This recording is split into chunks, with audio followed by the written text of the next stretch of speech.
Tu veux savoir pourquoi les Juifs restent riches génération après génération, pendant que d'autres familles perdent tout en une seule génération.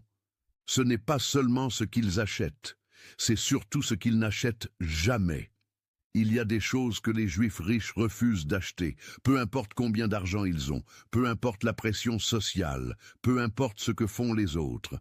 Et ces choses que tu achètes probablement sans réfléchir sont exactement ce qui te garde pauvre. Aujourd'hui, je vais te révéler 7 choses que les Juifs riches n'achètent jamais. 7 pièges financiers qu'ils évitent à tout prix. 7 erreurs que tu commets peut-être en ce moment même. Shalom. Je suis le rabbin Joseph. Pendant plus de 20 ans, j'ai étudié les principes qui ont permis à mon peuple de prospérer à travers les pires épreuves de l'histoire. Aujourd'hui, je partage cette sagesse avec toi. Ce que tu vas apprendre aujourd'hui va peut-être te choquer, parce que certaines de ces choses semblent normales. Tout le monde les achète, la société te dit que tu dois les avoir, mais les Juifs riches savent quelque chose que les autres ignorent. Ce n'est pas combien tu gagnes qui détermine ta richesse, c'est combien tu gardes, et surtout, c'est ce que tu refuses d'acheter. Première chose que les Juifs riches n'achètent jamais, une voiture neuve. Je sais ce que tu penses. Les Juifs riches ne conduisent pas de belles voitures, certains oui, mais ils ne les achètent presque jamais neuves. Voici pourquoi.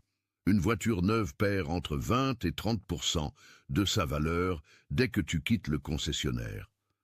30% en quelques minutes. Tu paies 40 000 €. Tu fais 100 mètres. Ta voiture vaut maintenant 28 000 €. Tu viens de perdre 12 000 € en quelques minutes.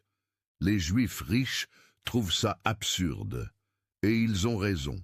Le Talmud enseigne, celui qui achète ce qui brille au lieu de ce qui dure, finira par perdre les deux.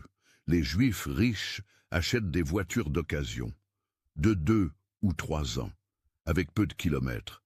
La dépréciation massive a déjà été payée par quelqu'un d'autre. Ils obtiennent la même voiture, la même qualité, le même confort, pour 30 à 40% moins cher. Et la différence? Ils l'investissent. Laisse-moi te montrer les mathématiques. Imaginons que tu achètes une voiture neuve, tous les 5 ans pendant 30 ans. À chaque fois, tu perds 10 000 € en dépréciation immédiate. En 30 ans, c'est 60 000 € perdus. Maintenant, imagine que tu investisses ces 60 000 € avec un rendement de 7% par an. À la fin des 30 ans, tu aurais plus de 200 000 €. 200 000 €, juste en achetant des voitures d'occasion au lieu de neuves. Le Talmud dit